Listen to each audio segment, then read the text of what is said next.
Yes guys, we have the next part of the human eye now, which is human eye 2. इसके अंदर जो हमारे topic पीछे रह गए थे वे हमें इस पार्ट में कवर करने हैं। छोटे छोटे से स्ट्रेट फॉरवर्ड टॉपिक है जो आने वाले हैं, ठीक है। इसके ऊपर बाद में फिर आप इंटेक्स क्वेश्चन एक्सरसाइज वगैरह कवर करेंगे। सो गाइस, सबसे पहली चीज़ जो लास्ट क्लास में हमारी रह गई थी, that is last type of defect which is presbyopia. क्या? Presbyopia. इससे पहले हमने दो डिफेक्ट्स पढ़े गाइस, कौन कौन से? मायोपिया एंड हाइपरमेट्रोपिया, ठीक है। Short sightedness and long sightedness. Okay, अब हमारे पास आती है ये विच इज प्रेस बायोपिया। क्या? Presbyopia. What is presbyopia guys? What is presbyopia? Presbyopia, myopia में क्या होता था? मायोपिया में पास का साफ दिखता था पर दूर का साफ नहीं दिखता था, ठीक है। हाइपरमेट्रोपिया में क्या होता था? हाइपरमेट्रोपिया में क्या होता था? दूर का साफ दिखता था लेकिन पास का साफ नहीं दिखता। अब ये डिफेक्ट ऐसा है जिसमें ना तो पास का साफ दिखता ना दूर का साफ दिखता। ड्यू टू इंक्रीजिंग एज, जैसे एज बढ़ती जाती है इसीलिए इसको ओल्ड साइथनेस भी कहते हैं। क्या कहते हैं? Old sightedness. Due to increasing age the eye lens and the ciliary muscles loses its flexibility. जैसे एक रबड़ बैंड को आप यूज करते रहेंगे, वो कम इलास्टिक होता रहेगा ना, खींचा आपने, उससे छोड़ोगे तो आराम आराम से धीरे से रेस्ट में और धीरे से अपनी पोजीशन को रीगेन करेगा, साइज को रीगेन करेगा। वैसे ही सिलेरी मसल्स के साथ होता है। There is a temporary delay in adjusting the focal length of the lens, means the power of accommodation gets affected due to the increasing age. Okay, so जिसकी वजह से ना तो पास का साफ दिखता है और ना ही दूर का साफ दिखता है, ठीक है। सो इसको हम कहते हैं क्या? क्या कहते हैं इसको हम? प्रेस बायोपिया। ओके, क्या कहते हैं इसको हम? प्रेस बायोपिया। नाउ उसके बाद यही प्रेस बायोपिया के बारे में आपके पास लिखा हुआ है, ठीक है। क्या करते हैं हम इसको करेक्ट करने के लिए? होता क्यों है बता दिया आपको, होता है इंक्रीजिंग एज की वजह से। जो सिलेरी मसल्स होती हैं वो अपनी फ्लेक्सिबिलिटी को लूज कर देती हैं, ठीक है, जिसकी वजह से ना तो पास का साफ दिखता है ना ही दूर का साफ दिखता है। इसको सही करने के लिए हम यूज करते हैं बाइफोकल लेंस। कौन सी लेंस यूज करते हैं? बाइफोकल लेंस, इसके अंदर कॉनकेव और कॉन्वेक्स दोनों होती है, ठीक है। लाइक इस तरीके का चश्मा है, इस तरीके की हमारे स्पेक्स हैं। नीचे वाला part will facilitate when we are not able to see the near by object, ठीक है।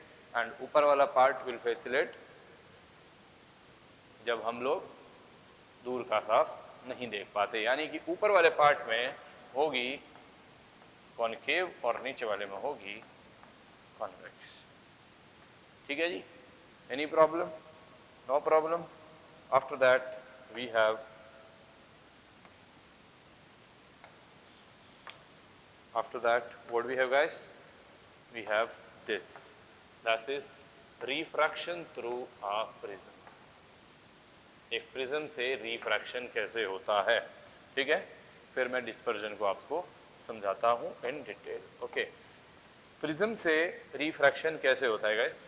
मेरे पास ये एक प्रिज्म है, एक रे ऑफ लाइट यहां से चलती है, लेट से पी पॉइंट से चलती है, ओके, और पी पॉइंट से चलती है और चलने के बाद पी पॉइंट से हमारे इस प्रिज्म ए बी सी के ऊपर इस तरीके से यहां पर टकराती है। हमें पता है जहां पर ये टकराएगी वहां पर क्या बनाएगी? वहां पे क्या बनाएगी बच्चों? नॉर्मल बनाएगी। नॉर्मल बना दिया, ठीक है। एक्चुअली इसको सीधा जाना चाहिए था पर ये सीधा नहीं जाएगी। ये कहाँ जा रही है? ये जा रही है rare to denser medium, it will bend towards the normal, तो ये इस तरीके से बेंड हो जाएगी। इंसिडेंट रे, रिफ्रैक्टेड रे। अब ये वाली रे इस पार्ट के लिए एक इंसिडेंट रे का काम करेगी, यानी कि जो रे ये यहाँ पर आके टकराएगी, जिस पॉइंट पे टकराएगी वहां पर इस फेस के ऊपर एक परपेंडिकुलर बनेगा, परपेंडिकुलर बनेगा। अब ये जा रही है denser to rare medium, denser to rare medium जब जा रही है तो क्या होगा गाइस, इसे जाना चाहिए ऐसे, पर ये ऐसे नहीं जाएगी, it will bend away from the normal and it will go like this, ठीक है। इस रे को बोला इंसिडेंट, इस रे को बोला रिफ्रैक्टेड, इसको बोला एमर्जेंट। जब एमर्जेंट रे को मैं बैकवर्ड डायरेक्शन में प्रोड्यूस करता हूं और तो वो अपनी प्रीवियस रे से जिस पॉइंट पे जाके मिलती है गाइस और वहां पर जो एंगल बनाती है उसे मैं कहता हूं एंगल ऑफ डिविएशन। क्या कहता हूं? Angle of deviation. And it is angle of incident and this is angle of refraction and this is called angle of emergence. Any problem? Okay, and this is called angle of prism. Okay, कोई समस्या? अब मैं यहाँ पर angle of deviation के लिए आपके लिए एक एक्स्ट्रा फॉर्मूला बता देता हूँ।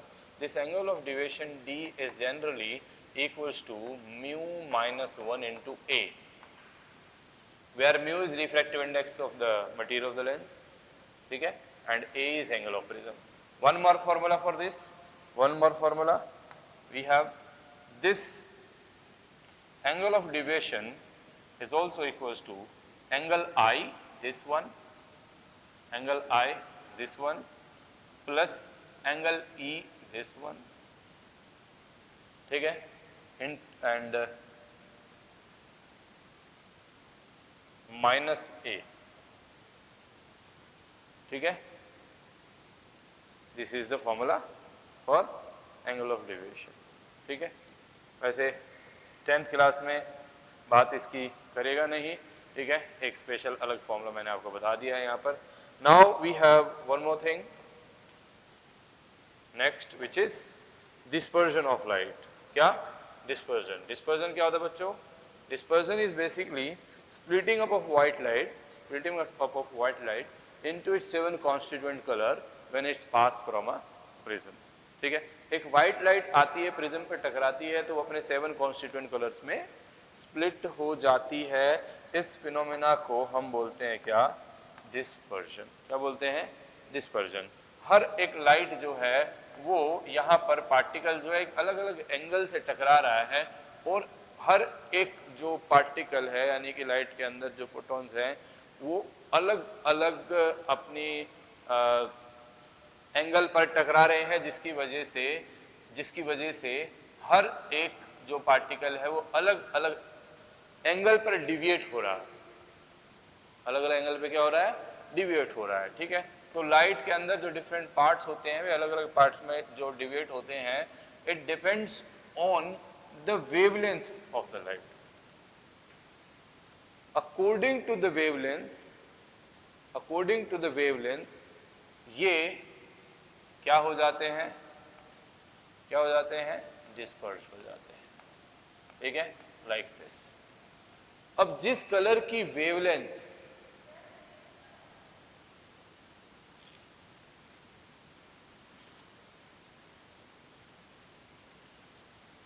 ओके, सो कहाँ थे हम? सो लैम्डा, ठीक है। अब यहां पर जो हमारा जो पैटर्न बनता है इसको इसको अपन कहते हैं, इसको अपन कहते हैं गाइस क्या? इसको हम बोलते हैं विबग्योर। VIBGYOR,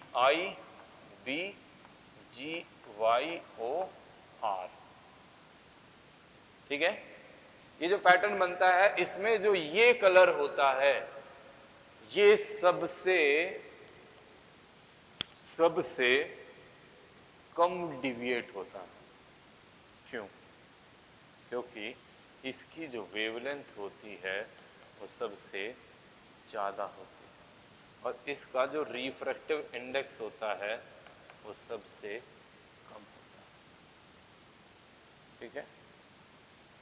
सबसे ज़्यादा जो डिविएट होता है वो होता है वायलेट। क्यों? क्योंकि इसकी वेवलेंथ सबसे कम होती है और इसका रिफ्रैक्टिव इंडेक्स सबसे ज़्यादा होता है। जितना ज़्यादा रिफ्रैक्टिव इंडेक्स उतना ज़्यादा वो फैलता है, ठीक है, उतना ज़्यादा वो फैलता है। ओके, जितना कम उतना वो कम फैलता है, ठीक है। This is the reason behind, इसके अंदर आता है why danger signals are always red guys, why danger signals are always red,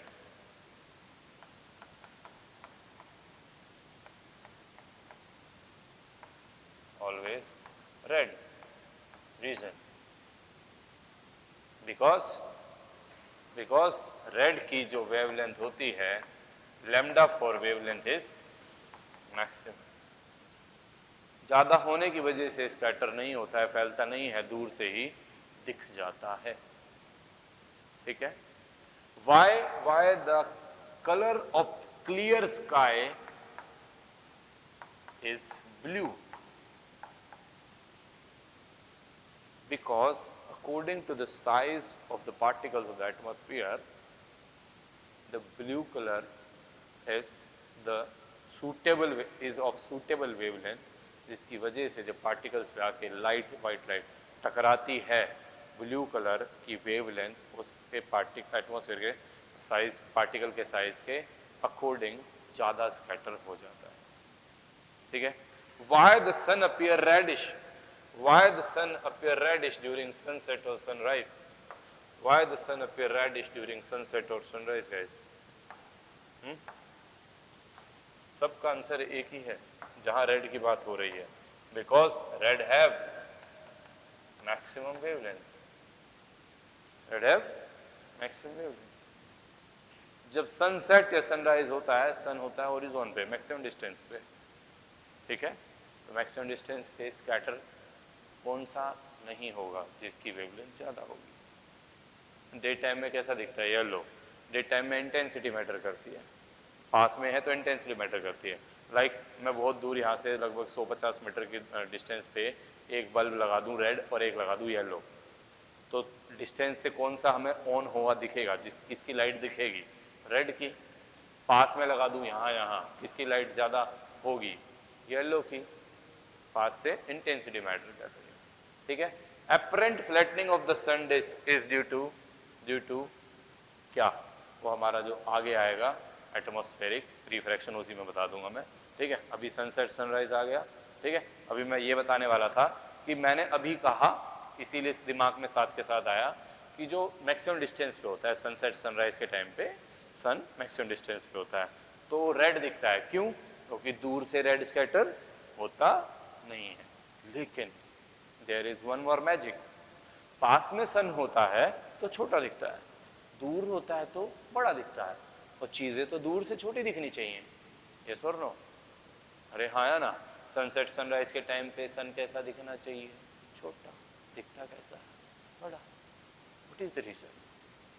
reason is simple, atmospheric refraction. I will explain after that, ठीक है। नाउ एक और चीज which is Newton's classical experiment on the recombination of spectrum of light, यानी कि क्या करा Newton sir ने, क्या करा, एक प्रिज्म लिया, वी हैव दिस प्रिज्म, ठीक है, ये प्रिज्म, और यहां से व्हाइट लाइट पास करी, वो 7 कलर्स में डिस्पर्स हो गई, डिस्पर्जन हो गया, उसके सामने एक उल्टा प्रिज्म रख दिया, तो जो ये 7 कलर्स में स्प्लिट हुई थी, ये रिकम्बाइंड हो गई और इससे ये व्हाइट निकली, ठीक है। Recombination of spectrum of light, recombination of the spectrum of white light. Any problem guys? Now after that we have क्या, we have this. What is this? What is this guys? Rainbow, ठीक है, one of the example of the dispersion in nature, ठीक है।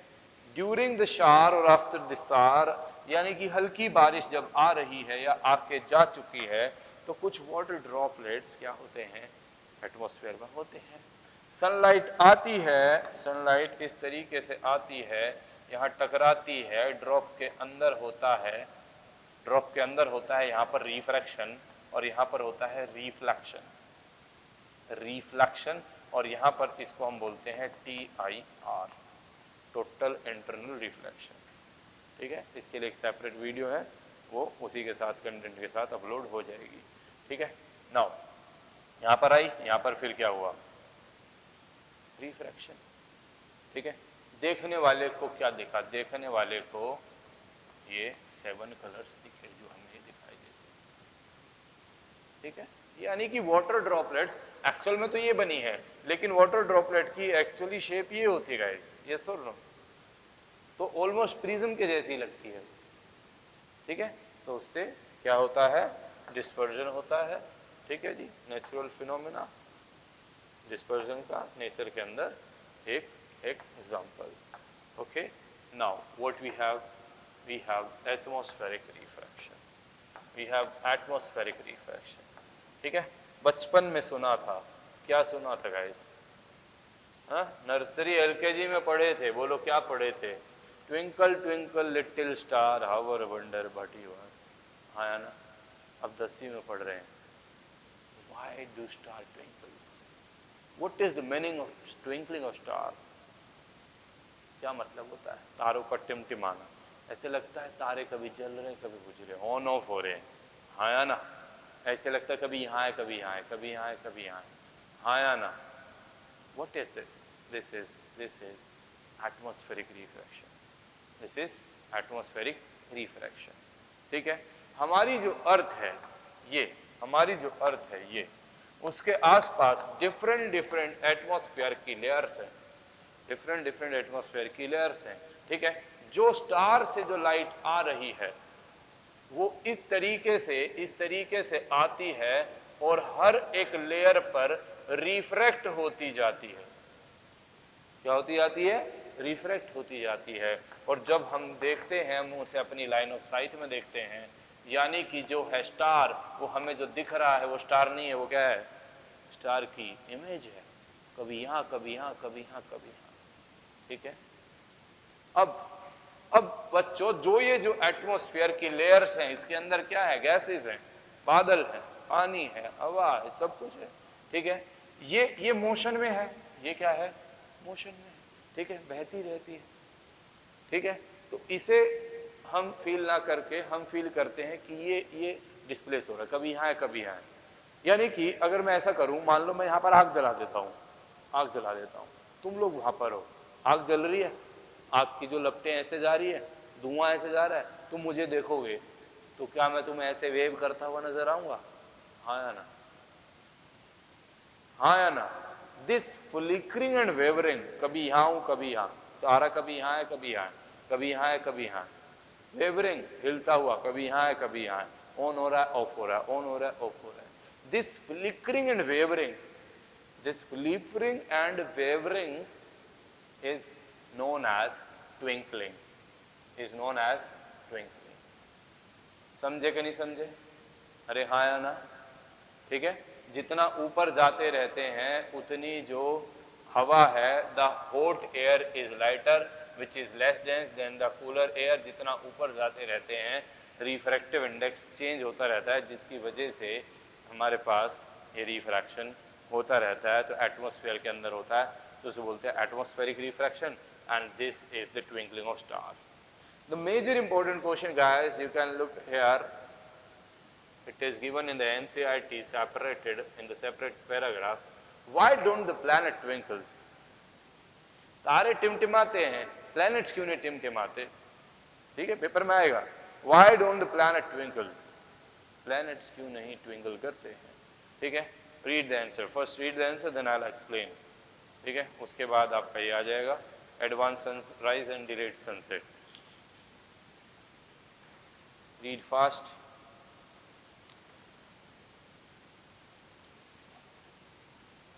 थोड़ा सा और मैं इसको ये कर देता हूँ।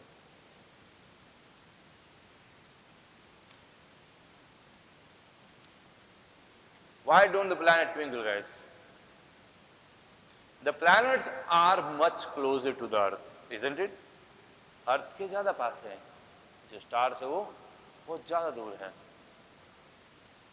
वो बहुत ज्यादा दूर है। ठीक है, and These planets are much closer to the Earth and are thus seen as an extended source. पास में है तो बड़े दिखाई देते हैं, बड़े दिखाई देते हैं, ठीक है.